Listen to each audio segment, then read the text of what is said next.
Prince Edward Island is often known for its quiet communities and peaceful landscapes, but even here, there are cases that have left behind disturbing questions. In this podcast-style Canadian true crime compilation, we explore several unsettling crimes connected to PEI, including shocking murders, mysterious disappearances, and investigations that still raise questions today. If you're a fan of Canadian true crime stories, long-form true crime podcasts, and real crime cases, this video is designed to be something you can listen to while relaxing, working, or falling asleep as we dive into some of the most haunting cases linked to Prince Edward Island. Prince Edward Island in the early 1990s was known for its quiet towns, scenic coastlines, and close-knit communities. Life here moved slowly, and crime like murder was rare. It was in this seemingly peaceful setting that Shirley and Duguay lived. At 32 years old, she was a devoted mother, raising 5 children, ranging from 8 to 15 years old. Shirley was small in stature, just 4 feet, 9 inches tall, but she carried a quiet determination, shaped by her own difficult experiences growing up. Shirley had endured challenges in her personal life, particularly with her common-law husband, Douglas Leo Beamish, the father of her 3 youngest children. Their relationship had been volatile, and after separating, Shirley fought to secure custody of the children and protect herself. Those close to her said she lived in constant concern for her safety. She had once obtained a peace bond against Beamish in 1991, a legal order designed to keep him away after a documented dispute. Despite the fear that haunted her daily life, Shirley worked to maintain stability for her children.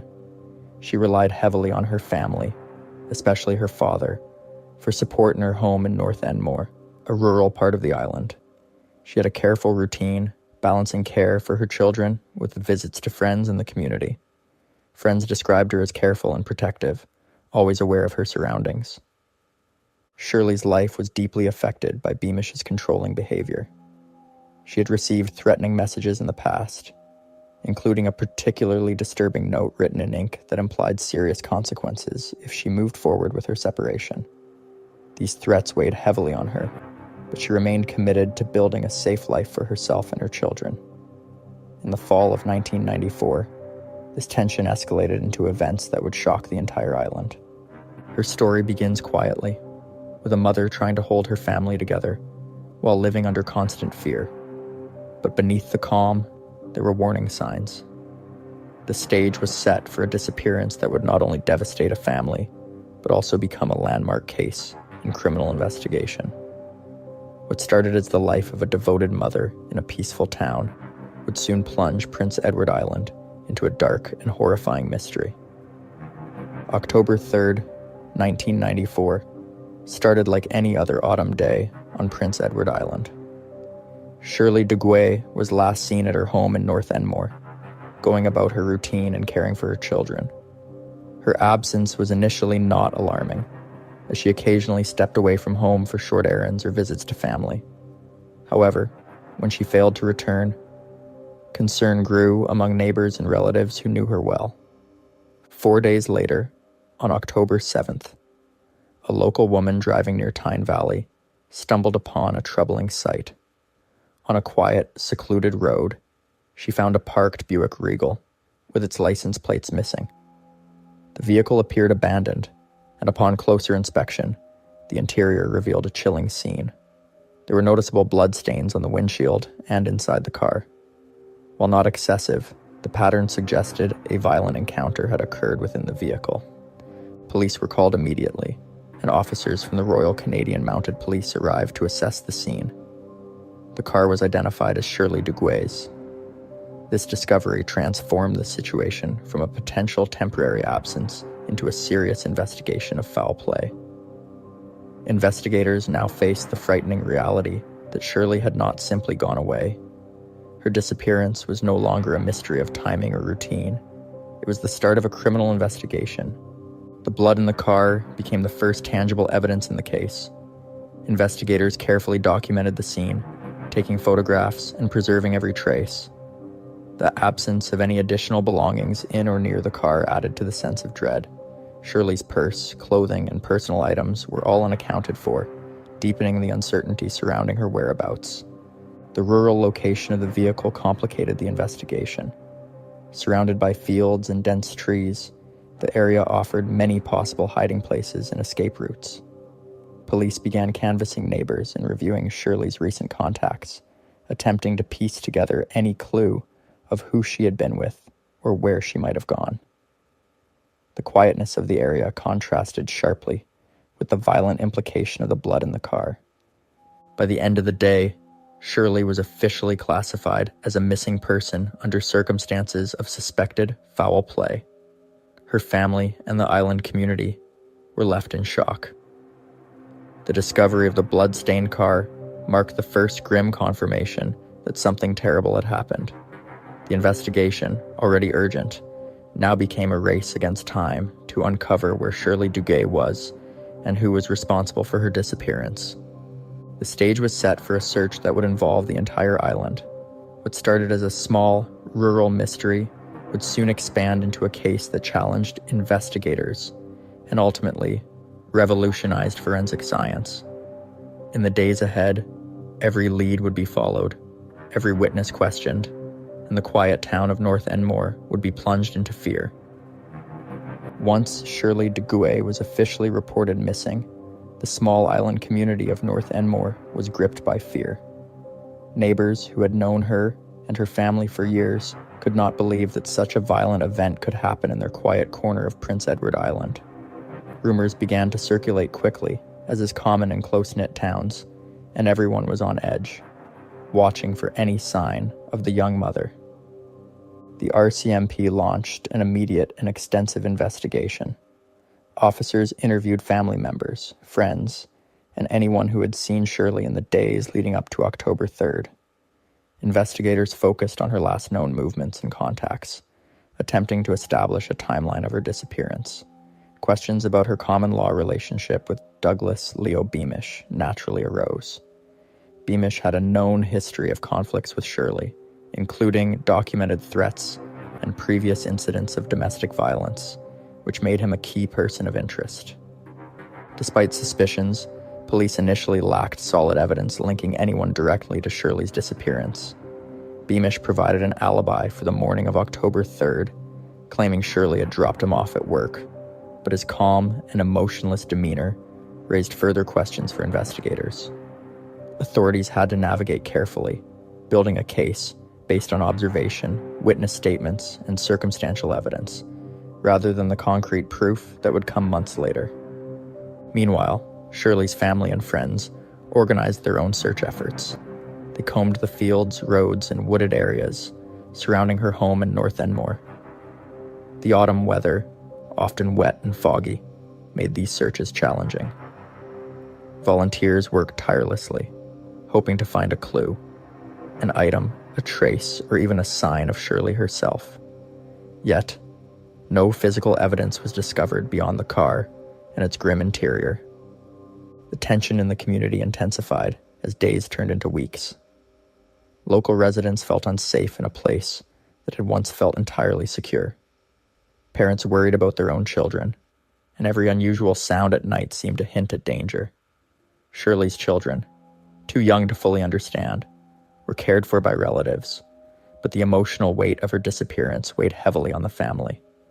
The police strategy evolved as investigators compiled detailed timelines, examined Shirley's personal effects, and tracked her interactions before October 3rd. Every lead was followed, but the absence of a body or additional physical evidence left the investigation in a precarious position. Officers conducted interviews with anyone connected to the couple, from former partners to acquaintances, but each conversation only highlighted the complexity of the case. As the weeks passed, fear turned into quiet despair for many. The absence of Shirley Duguay was a constant reminder that even in the peaceful surroundings of Prince Edward Island, tragedy could strike suddenly and without warning. For the RCMP, this was no ordinary missing person case. It was a puzzle that demanded innovation and meticulous attention, a challenge that would soon lead to one of the most groundbreaking developments in forensic science in Canada. After months of uncertainty, the search for Shirley Duguay finally yielded results in the spring of 1995. On May 6th, a hiker in a remote wooded area of North Enmore stumbled across a shallow grave, partially concealed by undergrowth. Inside were the remains of Shirley, confirming the worst fears of her family and the community. The discovery sent shockwaves through Prince Edward Island, a small province where violent crime was rare, and the scale of the tragedy was almost unimaginable. Investigators carefully examined the site and the surrounding area. Among the debris near the grave, they found a plastic bag containing a pair of men's sneakers and a brown leather jacket. Forensic experts noted that the jacket had traces of Shirley's blood. The sneakers were later identified as belonging to Douglas Leo Beamish, Shirley's estranged partner and the father of 3 of her children. The combination of these items and the location of the grave strongly focused suspicion on him, but investigators needed concrete evidence to secure a conviction. It was a seemingly small clue that would change the course of the investigation entirely. Tiny white hairs found embedded in the lining of the leather jacket. The hairs did not belong to Shirley, but to a cat, a pet named Snowball, which lived in Beamish's residence. At the time, using non-human DNA for forensic purposes had never been attempted in Canada or anywhere else in the world. Scientists had to develop a new method to test whether the hairs could be reliably matched to Snowball, ensuring the evidence would be admissible in court. Blood samples were taken from Snowball, and a DNA profile was created. To eliminate the possibility of coincidental matches, 20 other cats from around the island were also tested. The results were conclusive. The hairs on the jacket belonged to Snowball. This made the jacket a direct link between Beamish and the crime scene. It was a forensic breakthrough, marking the first time in history that animal DNA had been used to identify a perpetrator in a criminal trial. This scientific advance transformed a case that had been stalled for months into one with undeniable evidence. For the first time, investigators could place Beamish at the scene, in possession of clothing linked to Shirley's murder. The discovery of the body, combined with the innovative DNA analysis, gave the RCMP the proof they needed to arrest him. What had begun as a disappearance in October 1994 now culminated in a tangible connection to the suspect, bridging months of uncertainty and fear. The breakthrough also underscored the importance of meticulous forensic investigation. Every hair, every fiber, and every item collected at the scene became a potential key to solving the case. For the small island community, it was a moment of relief mixed with horror, as they realized both the reality of what had happened and the unprecedented scientific achievement that would bring justice. By May 1995, the pieces were finally in place.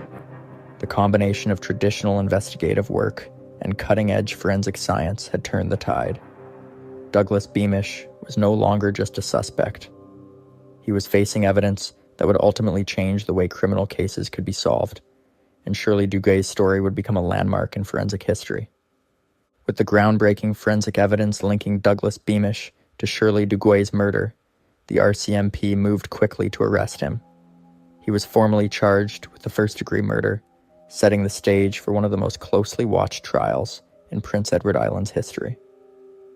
The trial began in the fall of 1995, drawing intense media coverage due to both the brutal nature of the crime and the unprecedented use of animal DNA as evidence. During the 9-week trial, prosecutors presented a meticulous case. They detailed the blood-stained car, the jacket with Snowball's hair, and the connection between Beamish and Shirley's remains. Witnesses testified about the strained relationship between Shirley and Beamish, including her well-founded fears for her safety and his prior history of violence. The court was shown the forensic methods used to match the hairs from Snowball to the jacket, emphasizing how this small piece of evidence linked Beamish directly to the crime. Beamish maintained his innocence throughout, but the evidence was overwhelming. On July 19th, 1996, the jury found him guilty of second-degree murder. He was sentenced to life in prison, with no possibility of parole for 18 years. Beamish appealed his conviction twice, in 1998 and 1999, but both appeals were denied, confirming the strength of the case built by investigators and forensic scientists. Shirley Duguay's murder left a permanent mark on Prince Edward Island. Beyond the tragedy itself, the case became internationally significant because of the innovative forensic approach. The use of feline DNA, nicknamed the perfect match, set a precedent in criminal justice, demonstrating how even the smallest and most unlikely evidence could solve a serious crime. This technique is now part of forensic investigations worldwide, showing the long-lasting impact of Shirley's case. Years later, Douglas Beamish finally admitted to killing Shirley during a parole hearing in 2022, citing health issues and the passage of time. In July 2025, after serving 29 years, he was granted day parole with strict conditions, including a permanent ban from returning to Prince Edward Island. The release reignited the pain for Shirley's family, who continued to mourn her loss while recognizing the justice achieved through the trial. For her children, family, and the community, Shirley Duguay is remembered not just as a victim, but as a mother, daughter, and sister whose life and death transformed forensic science. Her story is a stark reminder of the dangers of domestic violence and the power of diligent, innovative investigation. Though the case is decades old, it remains a cautionary tale, emphasizing that every detail matters, and that justice, no matter how delayed, can eventually be served. Shirley's legacy endures in the science she inspired, the laws it reinforced, and in the hearts of those who loved her. Her life may have been tragically cut short, but her story continues to teach, warn, and inspire generations of investigators and the communities they protect. Prince Edward Island, in the early 1970s, was a place of rolling green fields, quiet towns, and a strong sense of community. In the small settlement of St. Peter and St. Paul, life moved slowly. Families knew each other by name, and neighbors watched out for one another. The Ellsworth family fit perfectly into this peaceful rhythm. Oivan and Bernadette Ellsworth lived with their young daughter Krista, and often shared their home with Bernadette's sister, Gloria. Their days were filled with ordinary routines: work, school, community events, and evenings spent together in the safety of their home. The family felt secure. Their neighbors were friendly, the landscape serene, and the sense of peace unshakable. Their home had the kind of warmth and trust that small communities pride themselves on. Unbeknownst to them, however, danger lurked nearby. Just across the fields, a neighbor named Ernest Joseph Deroches was quietly building a dark obsession.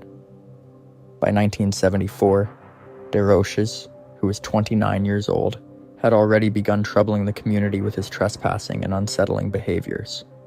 Though known to local authorities for petty offenses, he remained a presence that residents tried to avoid, not fully realizing how close the threat would come to hitting them. The Ellsworths' ordinary life, built on trust and neighborly goodwill, was about to be disrupted in a way that would shock not just their community, but all of Prince Edward Island. The calm of St. Peter and St. Paul, a town where people left doors unlocked and believed in mutual care, was about to be shattered by a neighbor's growing obsession. This first part of the story sets the stage for a nightmare that began quietly, in broad daylight, with a family that never imagined the danger staring at them from just beyond their front yard. By 1974, Ernest Joseph Deroches had become a familiar but troubling figure in St. Peter and St. Paul. Locals described him as unpredictable, often appearing where he shouldn't be and observing families from a distance. Reports to authorities over the previous years had documented incidents of trespassing and theft, but none suggested the extreme danger he would soon pose. Deroches' behavior was escalating, and the Ellsworth family quickly became the focus of his attention. The family noticed him lurking near their property, watching their movements, and making their quiet home feel unsafe.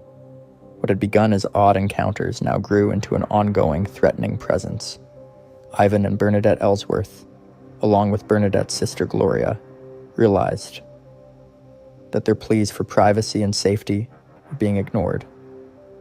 Concerned for their well-being, they approached the Royal Canadian Mounted Police, explaining Deroches' history of harassment and his recent obsession with their family. Authorities took the complaint seriously and arrested Deroches, but he was released shortly afterward due to legal technicalities and the limited nature of his prior offenses. This release proved to be critical. Instead of deterring him, it appeared to fuel his fixation on the Ellsworths. What was once a series of unsettling incidents transformed into a focused and dangerous vendetta. Neighbors were alarmed, and whispers of fear began to circulate through the community. The Ellsworths, once confident in the safety of their home, were now acutely aware that a direct threat had emerged within the familiar streets they had trusted.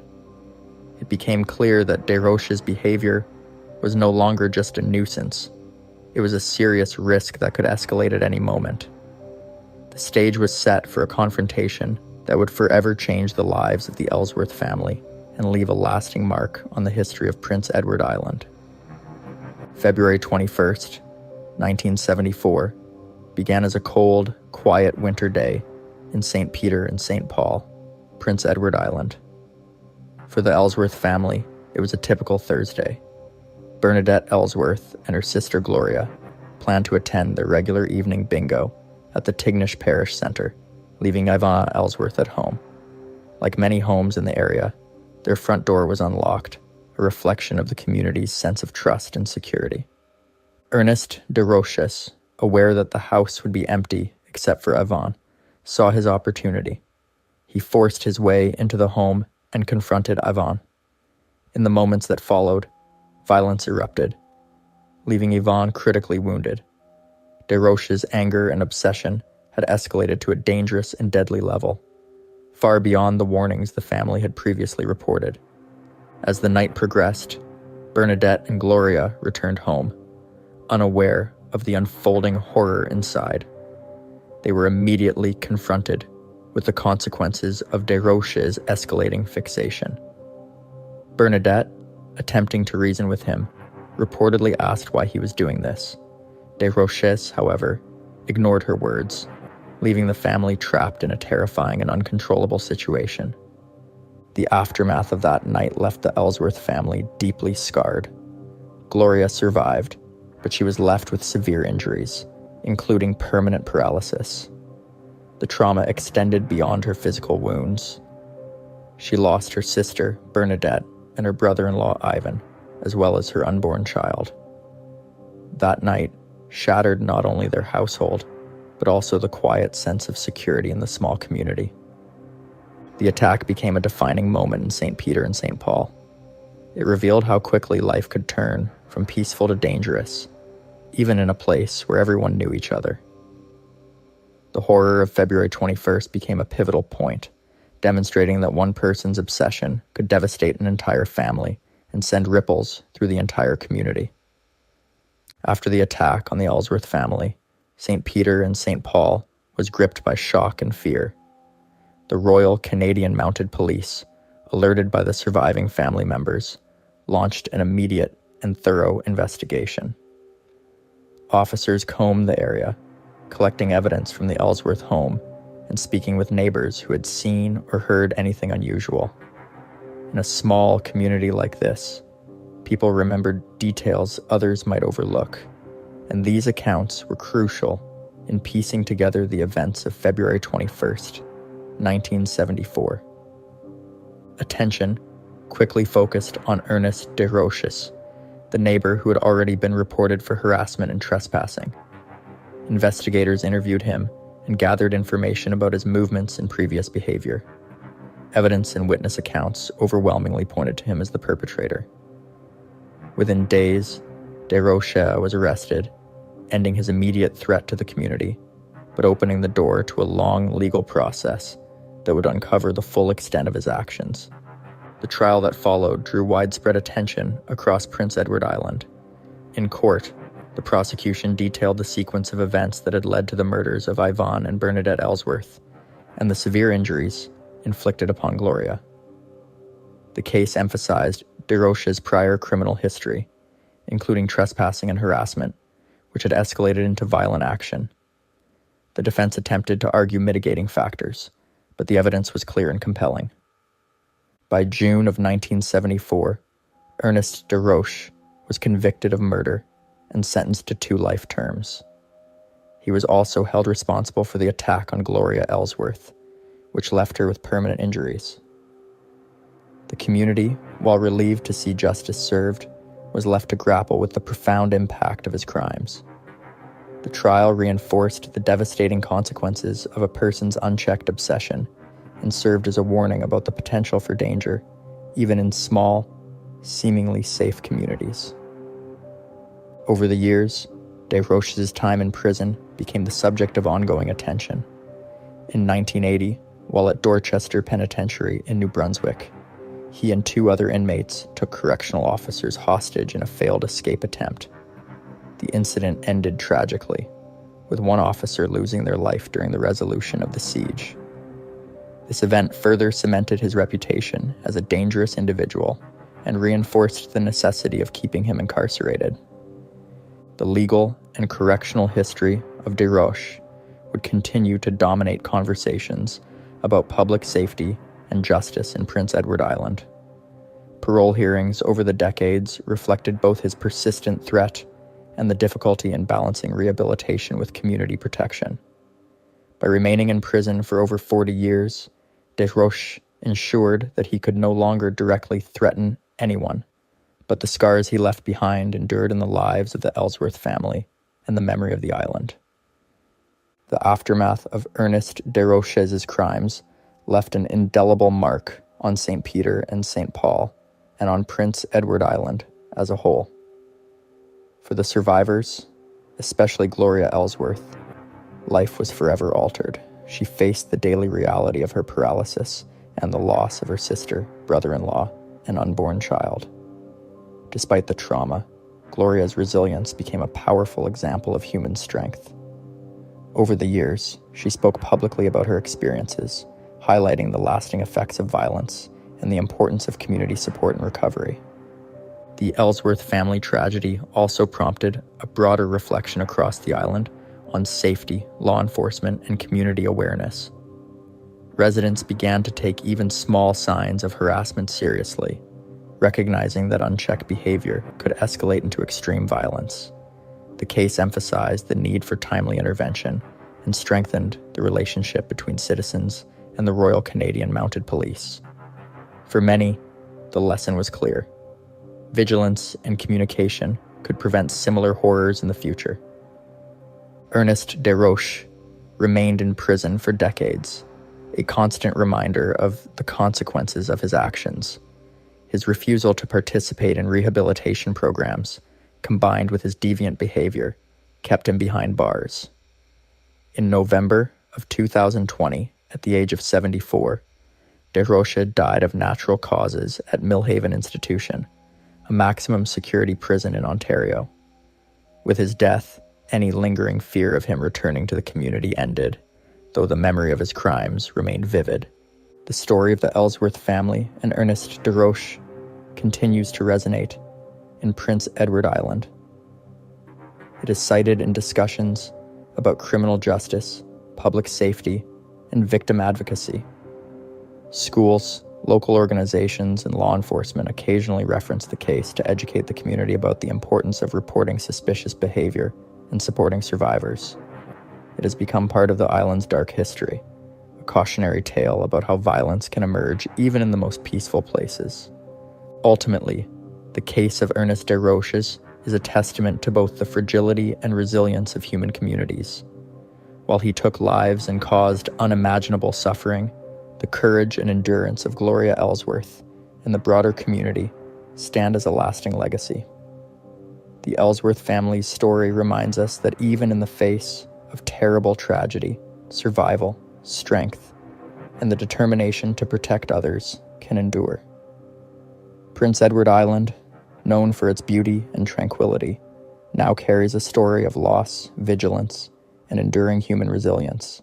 one that will never be forgotten. Eileen Faye Williams was just 19 years old in the summer of 1962, but she carried herself with the confidence and purpose of someone far older. Growing up in Beach Point, Prince Edward Island, she was the daughter of Elliot and Katie Jane Williams, and one of 7 children in a close-knit family. Her life was filled with plans, ambitions, and the normal routines of a young woman ready to step into adulthood. She had already moved away from the island to live with her older sister in Hamilton, Ontario, and had secured a stable job as a secretary at a law firm, showing both her independence and drive. During her summers at home, Eileen kept the same routines as any other young adult visiting family, running errands, visiting friends, and enjoying the familiarity of the island she grew up on. She had a return flight booked to Ontario for August 13th, 1962, a week after her disappearance, and she was known to keep meticulous track of her plans. Friends and family described her as practical, organized, and responsible, a young woman who valued her independence but also deeply cared about her loved ones. Eileen's small-town upbringing had given her a sense of comfort in her surroundings, but she was also unafraid of venturing out on her own. She would walk the roads of Montague to complete simple errands, carry out day-to-day tasks, and occasionally meet friends for a chat. On the morning of August 6th, she set out as she had done countless times before, prepared for a day of ordinary activities. Little did anyone know that by evening, this routine day would turn into the beginning of one of Prince Edward Island's most baffling disappearances. Even in a place as small and close-knit as Beach Point and Montague, Eileen's disappearance would leave a mark that the community could not ignore. She was a young woman at the threshold of her adult life, with a future to return to, a plane ticket in hand, and a family awaiting her safely at home. Yet as the sun set on that summer day, Eileen Faye Williams would step out into the island air and vanish, leaving behind questions that remain unanswered to this day. On Monday, August 6th, 1962, Eileen Faye Williams began her day like any other summer morning. She stayed with her family in Beach Point, but planned to spend some time in Montague, the nearby town, for errands. That morning, her sister-in-law gave her a ride into town, and Eileen set out with a simple agenda: mailing postcards, running a few errands, and stopping by a shop to have a broken necklace clasp fixed. She had also mentioned meeting some old friends, though no one can confirm if that actually happened. Eileen's family assumed she might stay in Montague for part of the evening, so when night fell, they did not immediately become concerned. There was trust in her independence, a belief that she could manage herself, even in the quiet hours of a small island town. But as the evening progressed, the absence of any word from Eileen began to weigh heavier. By that night, the last confirmed sighting had already occurred, and it was by a Royal Canadian Mounted Police officer driving near Wood Islands Hill, just outside of Montague. Around 7 p.m., the officer reported seeing a young woman walking south, away from town, toward the direction of Beach Point. It was a brief encounter. Eileen was described as walking alone, dressed in summer clothing, carrying what appeared to be a small bag. She continued on the road as the officer drove past, and in that fleeting moment, her ordinary evening transformed into the start of a mystery. From this point on, no verified sightings or interactions are known, leaving a narrow and chilling window into her final movements. The rural roads, fading daylight, and quiet of the island all combined to create the perfect conditions for a disappearance that would confound authorities for decades. Eileen Faye Williams had vanished into the island air with no struggle, no dropped belongings, and no signs of what might have happened. In a matter of hours, a day that had started routinely became the beginning of one of Prince Edward Island's oldest unsolved mysteries. The roads she walked and the fields surrounding them would soon be searched endlessly, but at that moment, no one could know that this young woman, full of plans and independence, would not return home. By Tuesday, August 7th, 1962, concern for Eileen Faye Williams had grown into urgent worry. When she failed to return home overnight, her family realized something was very wrong.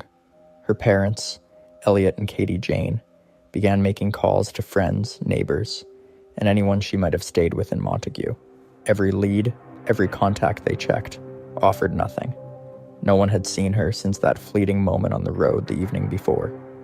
Recognizing the seriousness of the situation, the family contacted the Royal Canadian Mounted Police in Montague. What followed was a large-scale search that involved both law enforcement and the local community. Volunteers, neighbors, friends, and distant relatives joined officers to comb the surrounding countryside. They covered fields, dense woods, ditches, and waterways.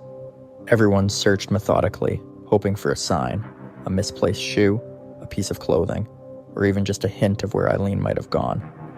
But no trace was found. The more time passed without a clue, the more the mystery deepened. It was as if Eileen had simply disappeared into thin air. Searchers noted the roads were quiet, the island unusually still, and the fading summer light did nothing to ease the growing tension. Even the areas near Wood Island's Hill, where she had last been seen walking, yielded nothing. Not a purse, not a note, not a footprint that could be confirmed. The disappearance quickly drew attention across Prince Edward Island. For a small community like Montague and Beach Point, the absence of a young woman with a known life and plans was alarming. The local newspapers reported the search and asked for any information from the public. Yet, despite the community's best efforts, Eileen Faye Williams remained unseen, untouched by the searches that sprawled across her home province. It was a stark reminder that sometimes, even when everyone is looking, a person can vanish entirely. As the weeks turned into months, the case of Eileen Faye Williams remained frustratingly cold. Investigators had no solid leads, and every inquiry seemed to end at a dead end. They reviewed her personal life, spoke to friends and acquaintances, and examined her financial records. Her bank account, holding around $300, a respectable sum for the time, remained untouched. Her plane ticket back to Hamilton for August 13th was never used, a fact that confirmed she had not left the island. Police even investigated the local roads and areas she might have traveled, checking for witnesses who might have seen her accept a ride or meet someone. They looked at private vehicles, farm workers, and travelers passing through eastern Prince Edward Island, but no one could confirm seeing her after that evening of August 6th. There were reports of footprints near a sewage lagoon, and divers searched nearby waters. Yet neither of these avenues produced any answers. Every lead dissolved into silence, deepening the mystery. Over the years, the case has been revisited multiple times, each review uncovering the same frustrating lack of evidence. Modern investigative techniques, including DNA and forensic profiling, could not be applied to this disappearance because no physical evidence was ever recovered. Even today, the Royal Canadian Mounted Police maintain the file, describing it as one of the most perplexing cold cases on the island. The absence of clues leaves investigators to piece together the timeline from the last confirmed sighting, the moment she was seen walking along Wood Island's Hill, until she simply vanished from the record. The decades-long silence surrounding Eileen Faye Williams has only fueled theories and speculation. Some suggest she may have met with foul play, while others consider the possibility of an accident that led to her being hidden or overlooked in the dense landscapes of Prince Edward Island. The truth, however, remains elusive, hidden somewhere beyond the roads, fields, and shorelines where she was last seen. Despite the passage of more than 60 years, the case remains open, a quiet but persistent reminder of how a young life can vanish without explanation. As the weeks turned into months, the case of Eileen Faye Williams remained frustratingly cold. Investigators had no solid leads, and every inquiry seemed to end at a dead end. They reviewed her personal life, spoke to friends and acquaintances, and examined her financial records. Her bank account, holding around $300, a respectable sum for the time, remained untouched. Her plane ticket back to Hamilton for August 13th was never used, a fact that confirmed she had not left the island. Police even investigated the local roads and areas she might have traveled, checking for witnesses who might have seen her accept a ride or meet someone. They looked at private vehicles, farm workers, and travelers passing through eastern Prince Edward Island, but no one could confirm seeing her after that evening of August 6th. There were reports of footprints near a sewage lagoon, and divers searched nearby waters. Yet neither of these avenues produced any answers. Every lid dissolved into silence, deepening the mystery. Over the years, the case has been revisited multiple times, each review uncovering the same frustrating lack of evidence.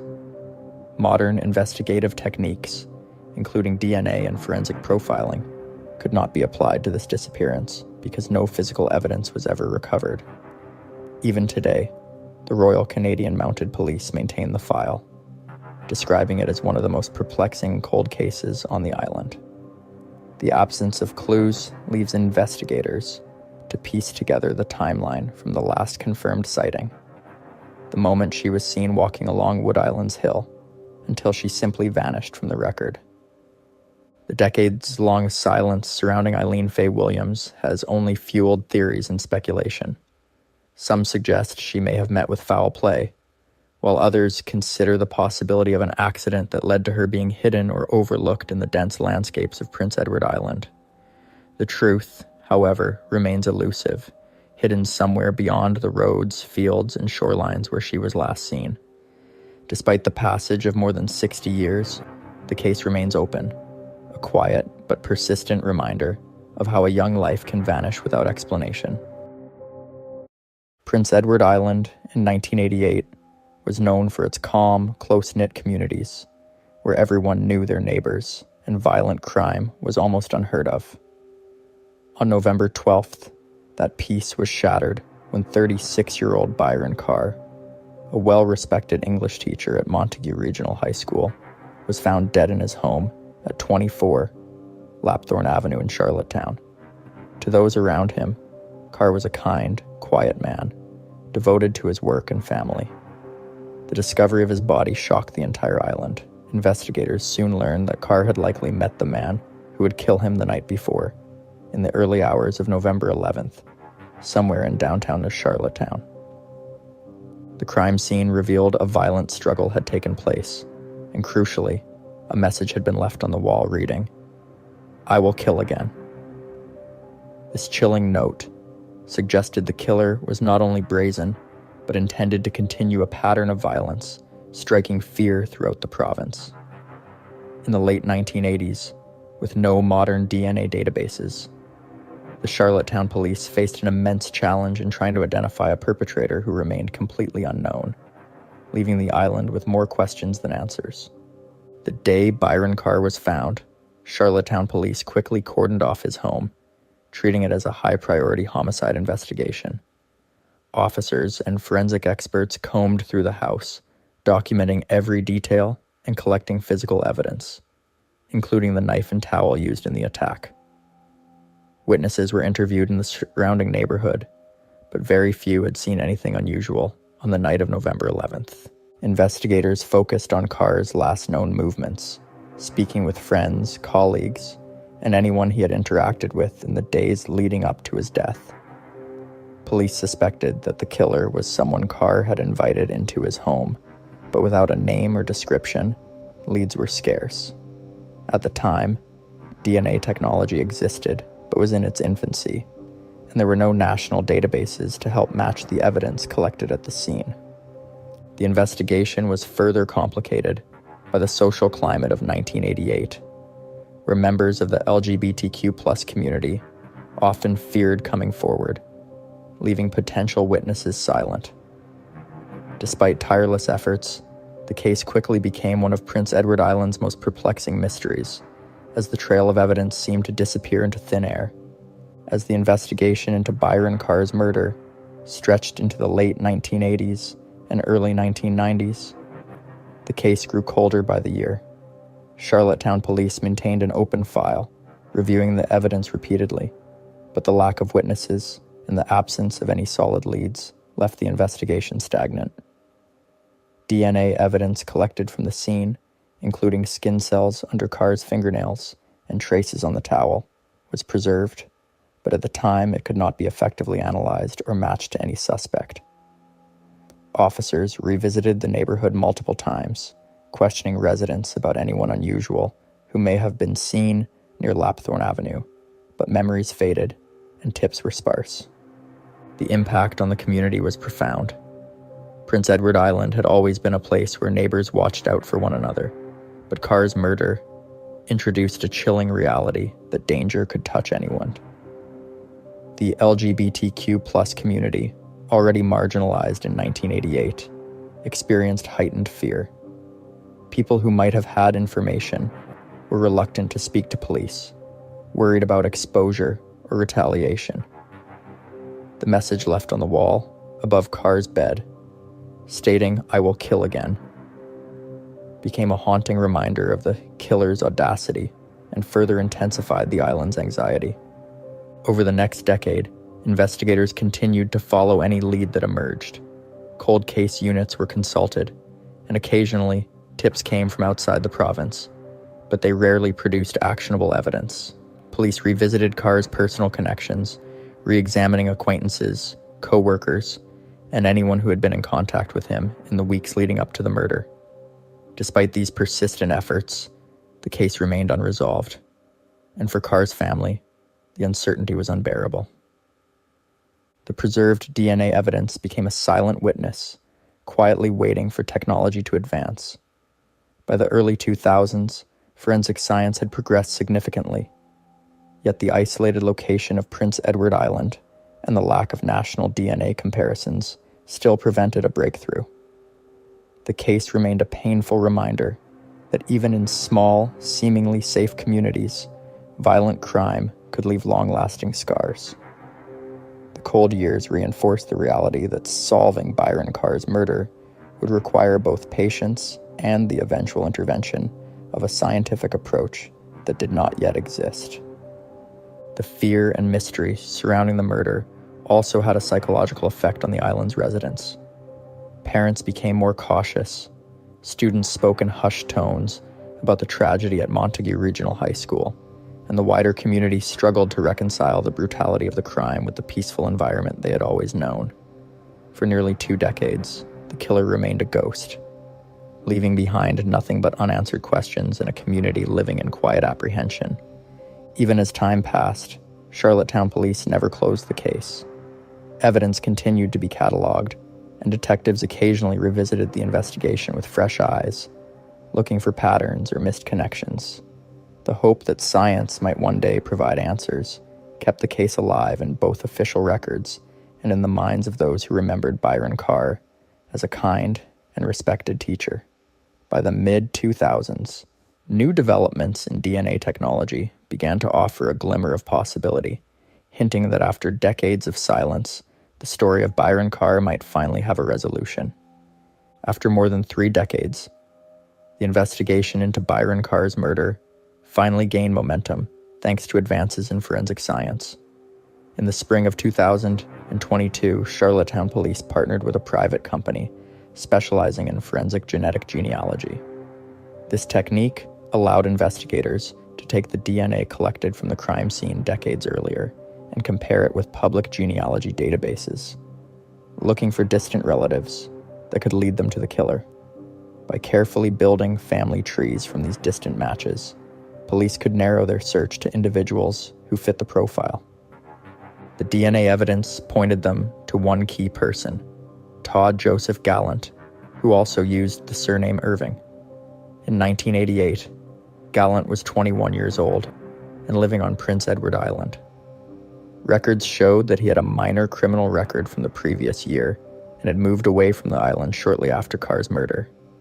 Over the years, he had lived in Texas and Arkansas before returning to PEI in 2022. The same year, police began their genealogical investigation. Investigators began to track his movements, confirming that he had been in Charlottetown at the time of the murder. With the genealogical work supporting the DNA evidence, police felt confident that they had identified the correct suspect. They also reviewed old police interviews and witness statements to verify that nothing contradicted the emerging picture of Gallant's involvement. In January of 2024, authorities finally acted. Todd Joseph Gallant was arrested in the town of Souris, Prince Edward Island, and charged with first-degree murder in connection to Byron Carr's death. A second individual was briefly detained during the investigation, but was later released as police focused entirely on Gallant. The arrest marked the end of a 35-year-long mystery, bringing the case out of the shadows and giving Carr's family and the island community long-awaited answers. The breakthrough was not only a victory for law enforcement, but also a demonstration of how modern science can solve crimes that were once considered unsolvable.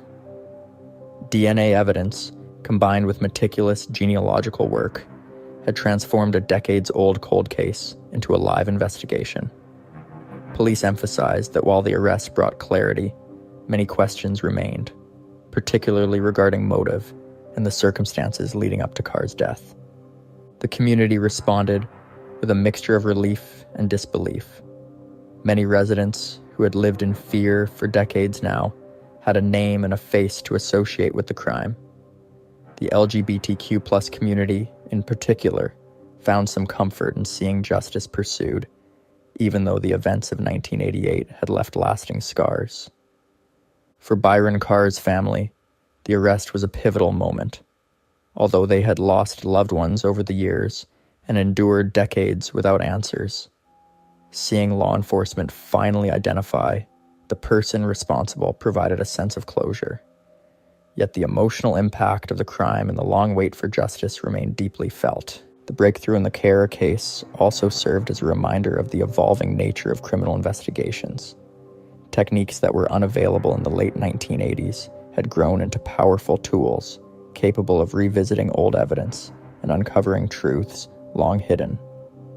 For investigators, the success of the case reinforced the importance of preserving evidence and maintaining diligence, no matter how much time had passed. Following the arrest of Todd Joseph Gallant in January of 2024, the wheels of justice began to turn. Gallant was formally charged with first-degree murder and interfering with human remains in connection to the death of Byron Carr. In October of 2024, he entered a plea of not guilty in Supreme Court, setting the stage for a trial that would test both the forensic evidence and the painstaking genealogical work that had identified him. The case drew national attention as Canadians followed the developments in what had been one of the country's most infamous cold cases. As of late 2025, the case remains in pretrial proceedings, with court dates scheduled for various motions. Gallant's defense team has challenged aspects of the DNA evidence, questioning the legality of its collection and the methods used in the genealogical analysis. Meanwhile, Charlottetown police have maintained that the combination of preserved DNA and careful genealogical investigation is reliable and conclusive. They emphasize that the evidence links Gallant directly to Carr's murder, even decades after the crime. For Byron Carr's family, the arrest represents both relief and a bittersweet end to a long chapter of uncertainty. While they never got to see the immediate consequences of the crime in the years following his death, finally knowing the identity of the perpetrator has provided a measure of closure. The decades of fear, unanswered questions, and the emotional toll of living with an unsolved murder have finally been acknowledged through the legal process. The case also raises broader questions about motive. Was Carr's murder the result of a robbery gone wrong, or was it influenced by prejudice against the LGBTQ+ community in 1988? Charlottetown Police Chief Brad McConnell has stated that understanding the full context and motive remains a priority for law enforcement, emphasizing the importance of uncovering the social and personal factors that led to this tragic act.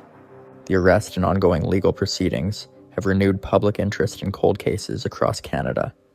Investigators hope that the success of the Carr case, solved through modern forensic and genealogical methods, will inspire renewed attention to other unsolved crimes. It demonstrates that no matter how much time has passed, justice can eventually be pursued, and evidence can speak even decades later. Community members have reflected on the lasting impact of the crime. For Prince Edward Island, a province often seen as peaceful and safe, the murder of Byron Carr remains a stark reminder of vulnerability, fear, and the importance of vigilance.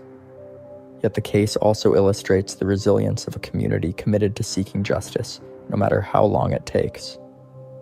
The story of Byron Carr is one of tragedy, perseverance, and the slow march of justice. While the scars of the past cannot be erased, the combination of determined investigators, advanced science, and community support has finally provided answers that were once thought impossible. It is a testament to the enduring power of persistence in law enforcement and the relentless pursuit of truth. Even as the legal process continues, the legacy of Byron Carr and the resolution of his case offer hope that no crime, however cold or forgotten, is ever truly beyond the reach of justice.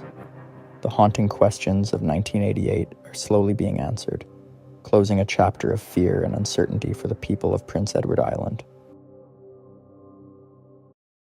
Prince Edward Island, Canada, a place known for its calm shores, quiet streets, and friendly communities. It was here, in the early summer of 2023, that the island's peace was shattered by a mystery that quickly captured attention nationwide. Élora Patoine, a 30-year-old woman with connections to both PEI and Quebec, vanished in circumstances that remained deeply puzzling. Élora had spent time living quietly on the island, balancing a life of work and personal projects. She was described by friends as independent and adventurous, a woman with strong opinions and an outgoing personality. On June 17th, 2023, she was last seen in Borden-Carleton, a small town on the western side of the island. Her partner, Jean-Francois Gariepi, reported that he had dropped her off there to start a solo wilderness retreat. He claimed she was prepared, carrying all the necessary supplies for survival, and that she would spend some time off the grid. For days, no one else saw or heard from her. Her phone went dead, social media accounts were inactive, and family and friends had no contact. What made this disappearance even more alarming was the delay in reporting it to the authorities. Although Élora had vanished in mid-June, it was not until early October that a missing persons report was filed, almost 4 months after her last known location. The RCMP began public appeals, urging anyone with information to come forward. The initial story suggested she was heading into the wilderness voluntarily, but even from the start, there were questions. The small backpack she was reportedly carrying did not match what most people would consider sufficient for a long survival trip. Her partner's timeline also had inconsistencies that immediately caught the attention of investigators. Élora's disappearance was not only unusual for PEI, where violent crime is rare, but it also raised doubts about whether she had truly gone by choice, or whether something far more sinister had occurred. As the investigation began, police emphasized the importance of community vigilance. Borden-Carleton, a quiet gateway town to the island's western coast, was suddenly at the center of a missing persons case, unlike any in recent memory. Residents were asked to recall any unusual sightings, interactions, or vehicles from that June day, while law enforcement began piecing together the fragmented timeline of Élora's movements. This was the beginning of a confusing and chilling cold case. A woman simply vanished, leaving behind questions that seemed to grow with each passing day. Who last saw her? Where did she go after that drop-off? And most importantly, was she truly on a solo adventure? Or had something gone horribly wrong in those first hours of her disappearance? As the RCMP dug deeper into Élora Patoine's disappearance, the story her partner had given began to fall apart.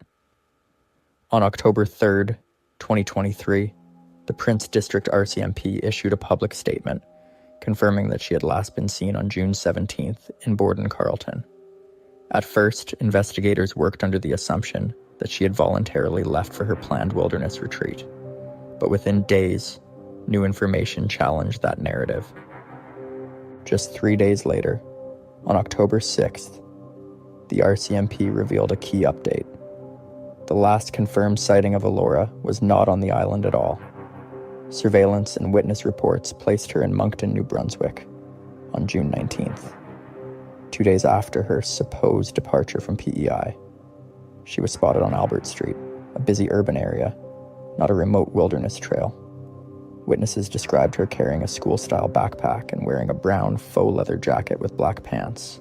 This small detail, the size and type of bag, directly contradicted the story of a long-term survival trip, raising immediate concerns among investigators. The shifting timeline cast doubt on the partner's account. Questions emerged. How could she have traveled from Borden-Carleton to Moncton without leaving traces of communication? And why did her partner wait months before anyone reported her missing? Police began to consider that Élora might not have left voluntarily at all. The initial assumption of a solo adventure was losing credibility with each passing day. Authorities soon brought in the RCMP Major Crime Unit to assist with the investigation.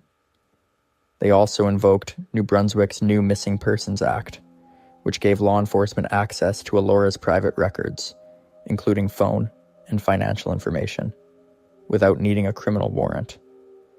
This move underscored how seriously police were treating the case and suggested that foul play was a real concern. Meanwhile, online discussions and social media scrutiny placed a spotlight on her partner, Jean-François Gariepi. Known for his controversial online presence and strong political opinions, he was the last person to claim contact with Élora. His explanations were inconsistent, and some of his public statements only deepened suspicion. Observers noted that his timelines kept shifting, and that he seemed more focused on defending himself in online forums than helping locate Élora. As October progressed, investigators began tracking every possible lead. They reviewed video footage, interviewed potential witnesses along both PEI and New Brunswick routes, and mapped the likely paths she could have taken. Yet the trail remained cold. Despite the urban sighting in Moncton, there was no sign of Élora after June 19th. No purchases, no phone activity, and no messages left any trace. The silence was deafening, and every unanswered question intensified the mystery surrounding her disappearance. By the end of October, what had started as a story of a woman leaving for an adventurous retreat had transformed into a confusing and troubling cold case. The confirmed sightings, the conflicting timelines, and the strange inaction of her partner left investigators and the public with a haunting question. Where was Élora Patoine, and what had really happened to her between June 17th and 19th? With the timeline unraveling and Élora Patoine still missing, investigators and the public were left to confront difficult questions. How could someone vanish so completely in today's world? The lack of evidence led to several theories, each more troubling than the last. The first theory suggested that Élora had voluntarily disappeared. Proponents argued that she might have intentionally gone off the grid, escaping her previous life entirely. Her partner had described her as resourceful and experienced, and it was possible she had planned a short survival excursion that unexpectedly extended. Yet, the more police investigated, the less likely this seemed. A solo disappearance without leaving financial or digital traces for months is extremely rare, especially for someone with close family and friends actively trying to reach her. The second theory focused on the role of her partner, Jean-François Gariepi. His inconsistent timeline, the changing story about her last known location, and the unusual delay before anyone reported her missing drew intense scrutiny. Some investigators and online observers noted that his narrative sometimes seemed rehearsed, and his public statements, including videos posted after her disappearance, created more confusion than clarity. While there was no public evidence directly linking him to foul play, his behavior left a shadow of suspicion that refused to dissipate. A third possibility involved an unknown third party. The Moncton sighting on June 19th placed her in a city environment rather than the wilderness. Could she have encountered someone there who posed a threat? Was the wilderness story simply a cover to mask what really happened in New Brunswick? With no confirmed sightings after that date, this line of inquiry opened the possibility that she was the victim of an external threat. The inconsistencies in the backpack and clothing also added to the mystery. If she was truly preparing for an extended survival trip, a small school backpack seemed inadequate. Items normally necessary for outdoor survival, extra clothing, food, navigation tools, would have been hard to fit. This detail cast further doubt on the initial narrative and suggested that something about the trip was misrepresented. As investigators reviewed the case, they relied heavily on witness accounts, CCTV footage, and digital records. Even minor details, such as the exact street where she was last seen or the times her partner claimed to have been in contact, were carefully analyzed. Police also appealed to the public for information, releasing composite descriptions and timelines to ensure that anyone with a potential lead could come forward. Despite the attention, the case grew colder with each passing month. Élora's disappearance highlighted how quickly a modern mystery could slip into darkness when records, sightings, and communication were all limited or contradictory. For family, friends, and the community, every new theory carried weight, yet none provided certainty. The shadow of uncertainty lingered, and the question of what truly happened to Élora Patoine remained deeply unsettling. By late 2023, the investigation had grown into a complex puzzle. Every lead, no matter how small, was scrutinized, and while police continued to explore every possibility, the true story of Élora's fate remained hidden, leaving a chilling void that demanded answers. As the summer of 2023 passed into fall, the RCMP intensified their efforts to find Élora Patoine. With each week that went by, the urgency grew. Investigators knew that the longer she remained missing, the colder the trail would become. Every detail, no matter how small, had to be examined carefully. The investigation began in earnest in Prince Edward Island, focusing on the last confirmed interactions with Élora. Police spoke with family, friends, and neighbors, trying to reconstruct her routine and possible movements. They also reviewed phone records, social media activity, and financial transactions, looking for any clue that could indicate her whereabouts. Each lead was checked, double-checked, and cross-referenced with travel records, surveillance cameras, and witness statements. Search teams were deployed along likely routes. Officers combed through parks, trails, and forested areas where Élora might have ventured. Helicopters scanned large tracts of land, and boats patrolled nearby rivers and coastline. Volunteers from the community joined the efforts, walking miles of terrain and leaving markers for areas already searched. Despite these large-scale efforts, no trace of her was found on PEI itself, leaving the question of her Moncton sighting even more critical. Investigators quickly expanded the search into New Brunswick. The last confirmed sighting on June 19th placed her in an urban environment, and police interviewed anyone who might have seen her that day. Security cameras from shops, gas stations, and intersections were reviewed. Digital forensics teams examined phone signals, GPS data, and social media footprints to establish a timeline and track movements. Every piece of data was scrutinized, but results were inconclusive. By late October, after months without a confirmed lead, the RCMP Major Crime Unit officially classified the case as a long-term missing person investigation. Public appeals were made repeatedly, and investigators urged anyone with information to come forward. They also asked for tips on unusual sightings, abandoned vehicles, or anything that might connect Élora to a location or individual. The community became hyper-aware, sharing online posts, checking local trails, and reviewing travel logs in case a clue had been overlooked. Despite the exhaustive search efforts, the trail went cold. Investigators faced the challenge of a complex, cross-provincial disappearance with conflicting timelines and very few verifiable sightings. The case remained open, but the lack of solid evidence made progress painfully slow. Friends and family of Élora Patoine continued to plead for answers, hoping that even the smallest piece of information could finally resolve the uncertainty. The ongoing investigation highlighted the difficulty of modern missing person cases. Even with surveillance, digital records, and public cooperation, a single person could vanish without a trace if key details were misreported or overlooked. The chilling reality was that every day without new information made the mystery deeper, and the possibility of foul play or a voluntary disappearance remained unresolved. As 2023 turned into 2024, the disappearance of Élora Patoine remained unresolved. The RCMP continued to treat the case as an open investigation, carefully reviewing all information collected from both Prince Edward Island and New Brunswick.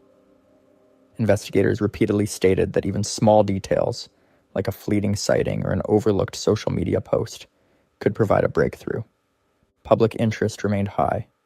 News outlets, online forums, and community groups kept sharing her story to keep attention on the case. Tips continued to arrive, but none had produced a confirmed lead. The conflicting accounts about her movements and the discrepancies in timelines, particularly the difference between the PEI and Moncton sightings, made it difficult to determine what really happened. Each new statement required careful cross-checking, and every possible scenario was examined. Several theories have persisted. Some suggest Élora may have voluntarily disappeared, choosing to remove herself entirely from her previous life. Others point to the inconsistencies in her partner's story, raising questions about his role or knowledge regarding her disappearance. Finally, there is the possibility that she encountered an unforeseen danger during her time in Moncton or while traveling. With no evidence of her current whereabouts, none of these possibilities can be confirmed. The RCMP has stressed that the investigation is ongoing. They continue to follow up on tips, review surveillance footage, and monitor any digital activity connected to Élora. Her family remains hopeful that someone with key information will come forward. They have repeatedly urged the public not to forget her, emphasizing that even after months, there may still be a chance to find answers. Élora Patoine's disappearance serves as a haunting reminder of how quickly someone can vanish without a trace, even in a region as close-knit as Prince Edward Island. The mystery has left more questions than answers. Why did her timeline change? Why was she last seen carrying only a small bag? And most importantly, where is she now? Until these questions are answered, her case remains one of the island's most confusing and unsettling cold cases, a story of uncertainty, worry, and the enduring hope for closure. Prince Edward Island, in the early 1980s, was known for its quiet charm, green fields, and close-knit towns. Kelly's Cross was one of the smallest parishes on the island, home to just over 200 people. Life there moved slowly, guided by the church, local schools, and small family businesses. Residents relied on one another, and doors were often left unlocked. Safety and trust were a part of daily life, making any violent crime almost unimaginable. At the center of this tiny community was Reverend Clarence Roche. He had served as the parish priest for over a decade and was well known for his kindness, compassion, and dedication. Parishioners described him as approachable and warm, always ready to help, whether with counseling, community events, or guidance to young people in the parish. His laughter and storytelling were familiar comforts to everyone in Kelly's Cross, and his rectory, a large house adjacent to the church, was a hub of both spiritual and social life. Reverend Roche was more than a spiritual leader. He was a friend, mentor, and steady presence in the lives of his parishioners. People came to him for advice, support, and sometimes just for conversation. He attended local gatherings, helped organize church activities, and knew almost everyone by name. His life was intertwined with the community in a way that made Kelly's Cross feel like a single, extended family. By July 1981, the summer heat had settled over the island, and the parishioners were preparing for annual local events. The rhythm of church bells, school activities, and weekend markets gave the town a comforting routine. Violence, especially something as extreme as murder, was virtually unheard of. Residents assumed that the safety they enjoyed would continue indefinitely.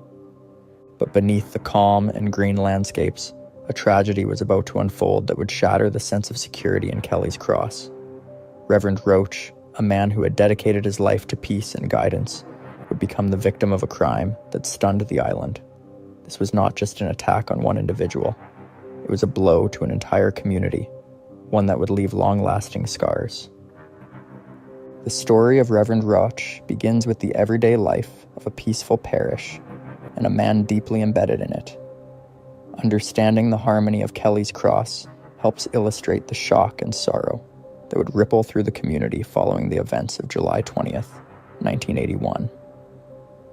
The loss of such a central figure would mark a turning point, changing the way the residents viewed their own safety and the quiet world they had always taken for granted.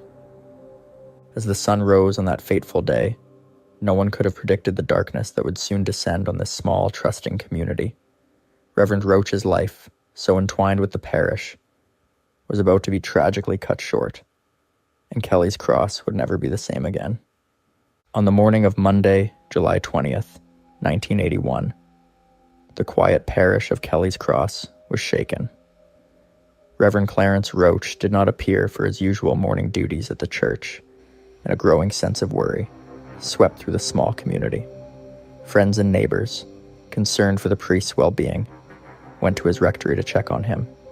What they found inside immediately confirmed their worst fears. Reverend Roach had been violently killed. The scene inside the rectory suggested a home invasion. Furniture was disturbed, and signs of forced entry indicated someone had broken in during the night. The method of the attack showed an alarming level of aggression, leaving investigators with the difficult task of piecing together exactly what had occurred. Law enforcement was called immediately, and the Royal Canadian Mounted Police, along with local officers, arrived to begin one of the most serious investigations in the island's history. News of the priest's death spread rapidly. For a community accustomed to peace and familiarity, the idea that a killer had entered their midst was almost impossible to comprehend. Residents felt a profound sense of vulnerability. The security they had always relied upon had been shattered. Families who had grown up with Reverend Roach as a central figure in their lives were suddenly faced with the reality that tragedy could strike anyone, anywhere, even in their own homes. Investigators began gathering evidence and interviewing anyone who might have information. The focus was on understanding how and why this crime had happened, and whether the perpetrators were strangers or from the local area. Early leads pointed toward a robbery that had escalated into murder, but police remained cautious, emphasizing that the case was complex and that every detail mattered. Every visitor to the rectory, every neighbor who might have seen unusual activity, became a potential witness in piecing together the events of that night. The parish was paralyzed by fear. Kelly's Cross, with its small population and tightly woven social fabric, was now a place of suspicion and unease.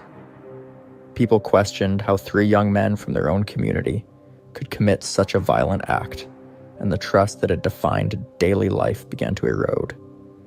The investigation revealed that the suspects were local, not outsiders, which intensified the shock and grief. For residents, the notion that danger could exist in their familiar surroundings was deeply unsettling. In the days following the discovery, law enforcement worked tirelessly to collect physical evidence, interview family members and parishioners, and reconstruct the timeline of events leading to the murder. The RCMP focused on identifying anyone who might have had access to the rectory or known the priest's routines. Every corner of Kelly's Cross was examined, and the small community found itself under the intense scrutiny of a criminal investigation for the first time in living memory. By the end of the first week, the investigation had produced its first significant breakthrough. Police arrested 3 young men from the local area, 2 of whom were teenagers and 1 in his early 20s. The news that the perpetrators were members of their own community sent a second wave of shock across the parish. The crime was no longer a distant horror. It was a betrayal by those who lived alongside them. The arrests brought both relief and disbelief. The people of Kelly's Cross were stunned that violence could come from familiar faces, and they struggled to reconcile the image of the suspects as ordinary youths with the reality of their actions. The investigation continued with intensity as law enforcement prepared for a trial that would answer questions about how and why this tragedy had unfolded in one of Prince Edward Island's most peaceful communities. Following the arrests of the 3 young men in July of 1981, the Royal Canadian Mounted Police intensified their investigation into the murder of Reverend Clarence Roche. Officers meticulously examined the rectory, documenting evidence and retracing the movements of the suspects on the night of the crime. Each piece of evidence was carefully catalogued, from fingerprints on the doors to objects disturbed during the break-in, in order to build a clear timeline of events. Witness interviews expanded beyond immediate neighbors to anyone who had been near the rectory or seen unusual activity in the parish over the preceding days. The community of Kelly's Cross struggled to process the reality that this crime had been committed by local youths. Rumors circulated, and a pervasive sense of fear and mistrust settled over the small parish.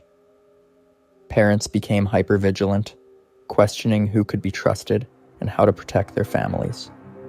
Local schools held discussions about safety and responsibility, and church services became both memorials for Reverend Roche and opportunities for parishioners to support one another. Despite the shock, the people of Kelly's Cross showed remarkable resilience, determined to maintain the sense of community that had been challenged by such violence. As the investigation progressed, law enforcement began piecing together the suspects' motives and planning. Police concluded that the crime had begun as a robbery, but quickly escalated due to a combination of opportunity and panic. Each suspect's background was examined closely, including school records, prior minor offenses, and social relationships, in order to understand how 3 young men from a quiet community could commit such a violent act. Investigators discovered that the suspects had been familiar with the rectory, its layout, and Reverend Roche's routines, which suggested that the crime was premeditated at some level. Evidence collected at the scene played a central role in shaping the case. The RCMP gathered physical items, including fingerprints and clothing fibers, and cross-referenced them with the suspect's possessions. Police also relied heavily on witness statements, including observations from neighbors who had noticed suspicious behavior in the days before the murder. The combination of forensic and testimonial evidence helped create a detailed picture of the events leading up to the tragedy. Each discovery added clarity to the timeline and strengthened the link between the suspects and the crime. Public attention to the case intensified as details emerged in local newspapers and radio broadcasts.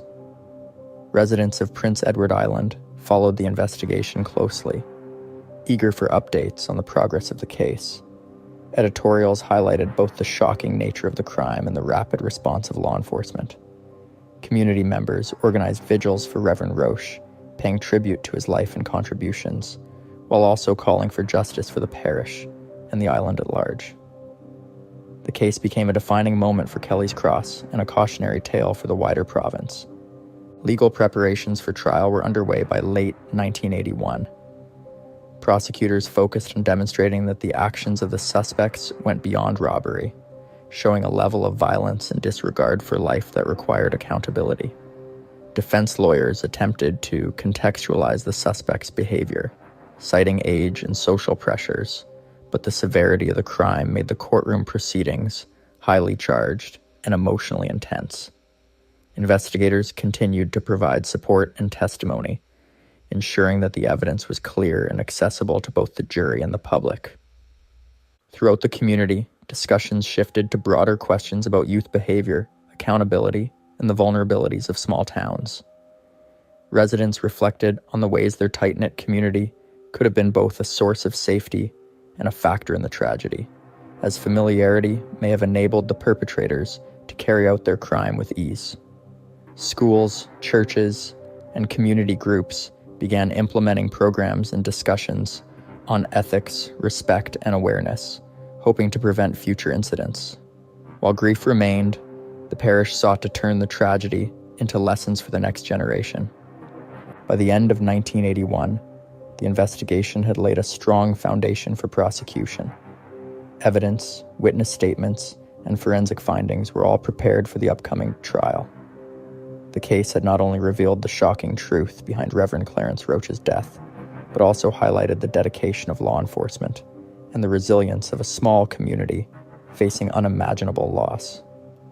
While the trial would answer many questions, the lasting impact of the crime was already felt across Prince Edward Island, and the memory of the beloved priest continued to unite the parish in sorrow and remembrance. By the spring of 1982, the case against the 3 young men accused of murdering Reverend Clarence Roach moved into the courtroom. The trial was one of the most closely followed in Prince Edward Island's history, drawing attention from across the province. Courtrooms were packed with community members, journalists, and family members, eager to hear how justice would be served for the beloved priest. The atmosphere was tense, as the crime had left a deep scar on the island and the parish of Kelly's Cross.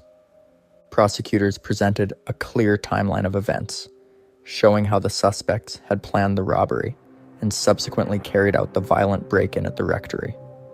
They relied on both physical evidence and witness testimonies, demonstrating that the crime was not accidental, but the result of conscious decisions. The defense attorneys argued mitigating circumstances, highlighting the suspects' youth and limited criminal histories, and attempted to explain their actions as influenced by peer pressure. Despite these arguments, the strength of the evidence, including forensic findings and consistent witness accounts, painted a convincing picture of responsibility. The trial lasted several weeks, with daily updates covered extensively by local newspapers and radio. Residents of Kelly's Cross and surrounding communities followed every development closely, feeling both grief and anticipation. For many, the courtroom proceedings were a way to regain a sense of justice and closure after the shock of the murder. Community leaders emphasized the importance of observing the trial respectfully, while still supporting the family of Reverend Roach through the difficult process. In the end, the court delivered a verdict of guilty. The 3 accused were convicted of murder, with sentencing reflecting the severity of the crime and the impact on the community. The sentences varied based on each individual's age and level of involvement, but all faced long-term imprisonment. For the people of Kelly's Cross, the verdict brought a complex mix of relief and sorrow. Justice had been served, yet it could never fully undo the harm inflicted on their community or restore the life of the priest they had lost. The aftermath of the trial extended far beyond the courtroom. Families, neighbors, and parishioners worked to heal collectively, supporting one another through counseling, church gatherings, and community meetings. Discussions emerged about youth education, ethics, and community responsibility, aiming to prevent similar tragedies in the future. The murder also influenced local law enforcement policies, emphasizing the importance of rapid response, thorough investigation, and community communication in violent crime cases. For the parish of Kelly's Cross, the rectory remained a symbol of both loss and remembrance. While the building continued to serve as a place of spiritual guidance, it also stood as a quiet monument to the life and legacy of Reverend Roach. Parishioners organized memorials and events to honor his contributions, keeping his memory alive in the hearts of those who had known him.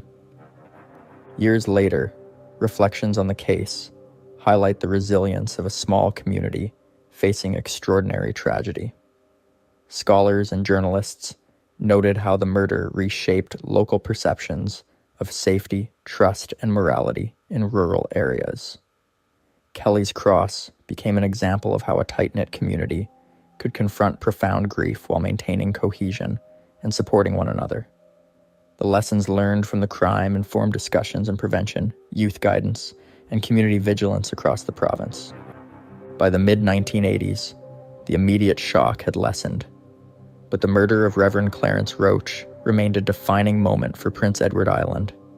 It was a story of loss, accountability, and the enduring power of a community to come together in the face of tragedy.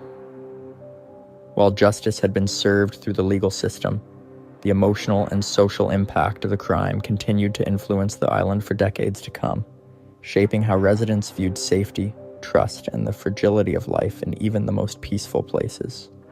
Even decades after the murder of Reverend Clarence Roche, the community of Kelly's Cross continues to feel the effects of that tragic day. The crime left a permanent mark on the parish and on Prince Edward Island as a whole, serving as a stark reminder that violence can reach even the most peaceful and remote communities. Residents often reflect on how the murder challenged their sense of safety and trust, and how it changed the way the community interacted and looked after one another. In the years following the trial, local schools and community organizations began implementing programs focused on youth awareness, conflict resolution, and ethics. The case of Reverend Roche became an example of how seemingly ordinary actions can escalate with devastating consequences, and it prompted discussions about mentorship and guidance for young people in the area. The parish itself strengthened its ties with the community, hosting events and memorial services to honor the priest's legacy and to support ongoing healing. Reverend Roche's rectory, though a site of tragedy, has remained a place of spiritual guidance and remembrance. Parishioners and visitors continue to leave flowers and notes, remembering the warmth, compassion, and dedication of the priest who had devoted his life to serving others. Local historians and journalists have documented the case extensively, ensuring that the story of both the crime and the community's resilience is not forgotten. Books, articles, and documentaries have examined the murder, the investigation, and the cultural impact it had on Prince Edward Island, preserving it as a cautionary and educational tale. The case also had lasting effects on law enforcement practices in the province. Police and investigators learned from the investigation the importance of thorough evidence collection, rapid response to serious crimes, and engaging the community in the search for justice. The collaboration between RCMP officers and local residents set a precedent for future investigations, showing how a small community could contribute vital information to support criminal investigations. For the family and friends of Reverend Roche, the memory of his life continues to outweigh the horror of his death. Interviews with parishioners years later often highlight the priest's kindness, humor, and unwavering commitment to his community. His teachings and example remain influential, shaping the moral and social values of successive generations in Kelly's Cross. Memorials and anniversaries provide opportunities for the community to come together, reflect, and celebrate the life of a man whose presence had touched so many. The murder also remains a topic in discussions about crime prevention, community vigilance, and the psychological impact of violent crime in small towns. Scholars and social commentators note how such a high-profile case influenced both local policy and cultural understanding, demonstrating that even in quiet areas, crime can have far-reaching effects on public consciousness. The case continues to appear in discussions of Canadian true crime, serving as a reference point for the challenges of solving homicides in small, tight-knit communities. Ultimately, the story of Reverend Clarence Roche is one of both tragedy and resilience. While his murder was a dark chapter, it sparked reflection, learning, and a strengthened sense of community. Residents of Kelly's Cross have rebuilt their trust and continued their daily lives, carrying forward the lessons learned from the crime and the memory of a man who gave so much to those around him. The legacy of Reverend Roche endures in the lives he touched, and in the collective memory of a community that refused to let fear define them. This case stands as a poignant reminder that even in the face of unspeakable tragedy, communities can heal, remember, and honor the lives lost while striving to prevent similar events in the future. It is a story that remains deeply rooted in Prince Edward Island's history, ensuring that Reverend Clarence Roche's life, service, and the lessons of his death will not be forgotten.